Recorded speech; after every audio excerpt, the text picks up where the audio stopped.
Hello everyone, আসসালামু আলাইকুম। আমার রেসিপি উইথ মমতাজ চ্যানেলে আপনাদের সকলকে জানাই স্বাগত। মাছের তেল খেতে সকলেই ভালোবাসেন, সেটা আলু দিয়ে চচ্চড়ি হোক বা বেগুন দিয়ে। গরম ভাতে খাওয়ার জন্য এই মাছের তেলের বড়ার রেসিপি আমি আপনাদের সাথে শেয়ার করব। কিভাবে বানালে খুবই মুচমুচে এবং ক্রিস্পি হবে সেটাই আপনাদের সাথে শেয়ার করতে চলেছি। তো ফুল রেসিপিটি স্কিপ না করে দেখবেন, আশা করি খুবই ভালো লাগবে। খুবই মজাদার একটি রেসিপি। তো এখানে আমি নিয়েছি রুই মাছের তেল। মাছের তেলটা খুবই ফ্রেশ ছিল আর পরিমাণে অনেকটাই আছে, তো এতটা তেল আমি রান্না করব না, কিছুটা পরিমাণ নিয়ে নেব এখান থেকে। এবার এখানে একটা পাত্রে আমি নিয়ে নিয়েছি পেঁয়াজ। 6 পিস মতো পেঁয়াজ আমি একদম মিহি মিহি করে কেটে নিয়েছিলাম, স্লাইস মতো করে। আর নিচ্ছি এখানে কাঁচা লঙ্কা, ঝাল মতো দিয়ে দিতে হবে। কাঁচা লঙ্কাটা একটু বেশি ঝাল হলে কিন্তু ভালো লাগবে এই বড়ার রেসিপিতে। এবার দিয়ে দিচ্ছি চালের গুঁড়ো। চালের গুঁড়োটা দিলেই কিন্তু খুবই মুচমুচে আর ক্রিস্পি হবে খেতে। তো 2 টেবিল চামচের মতো দিয়েছি চালের গুঁড়োটা। আর দিচ্ছি বেসন 3 টেবিল চামচের মতো। বেসনটা পরে যদি আবার লাগে তখন কিন্তু আমি আবারও অ্যাড করতে পারবো, তাই 3 টেবিল চামচের মতো এখন দিলাম। আর 1 টেবিল চামচের মতো কর্নফ্লাওয়ার দিয়েছি, আর স্বাদ মতো লবণ, আর দিলাম 1/2 টেবিল চামচের মতো হলুদের গুঁড়ো। এখানে বেসনের বদলে ময়দাও দেওয়া যায়, তো বেসনটা দিলেই স্বাদটা একটু বেশি ভালো আসবে, তাই আমি বেসনটাই দিয়েছি। আর মাছের তেলটাকে কেটে নিয়েছিলাম, কেটে ভালো করে ধুয়ে জলটা ঝরিয়ে নিয়েছি। তো মাছের তেলের পরিমাণটা এখানে তেলে ভাবটা অনেকটাই বেশি আছে, তো তেলটা পরিমাণ মতো নিয়ে নিয়েছি আমি। দিয়ে কোনো রকম জল ছাড়াই খুব ভালো করে ম্যারিনেট করে নিতে হবে। ম্যারিনেট করার শেষে আমি একটা মশলা দেব। সেই মশলাটা দিলে কিন্তু মাছের তেলের যে একটা বাজে স্মেল থাকে সেটা কিন্তু একদমই চলে যাবে, আর এই বড়ার স্বাদটা কিন্তু দ্বিগুণ চলে আসবে। তো আপনারা সাথে থাকুন, দেখুন ম্যারিনেট করার শেষে আমি কি মশলা দিচ্ছি।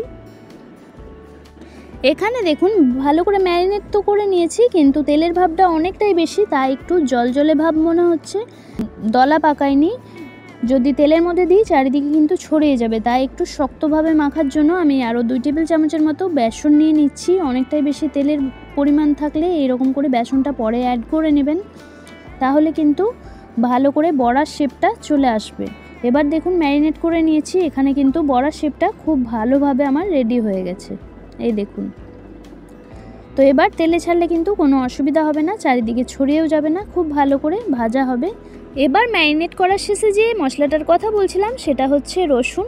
এই রসুন কুচোটা দিতেই হবে। রসুন কুচোটা দিলে মাছের তেলের যে একটা বাজে স্মেল থাকে সেটা কিন্তু একদমই চলে যাবে, আর এই বড়ার রেসিপিতে স্বাদটা কিন্তু দ্বিগুণ চলে আসবে। তো অবশ্যই রসুনটা একটু বেশি পরিমাণে থেতো করেও দিতে পারেন এবং ভালো করে পেস্ট করে নিয়েও দিতে পারেন। দিয়ে ম্যারিনেট করে কিছুক্ষণ আমি রেখে দিয়েছিলাম। এবার এখানে তেল দিয়েছি, দেখুন রিফাইন তেল। সাদা তেলেই আমি বড়াগুলো ভেজে নেব। এখানে আপনারা সর্ষে তেলেও ভেজে নিতে পারেন। এখানে এক এক করে তেলের মধ্যে আমি সব বড়াগুলো দিয়ে দিচ্ছি। খুব সুন্দরভাবে দেখুন বড়ার শেপটা দেওয়া হচ্ছে, চারিদিকে কিন্তু ছড়িয়ে যায়নি। এখানে গ্যাসের ফ্লেমটা মিডিয়াম টু হাইতে রেখে সব বড়াগুলো ভেজে নিতে হবে।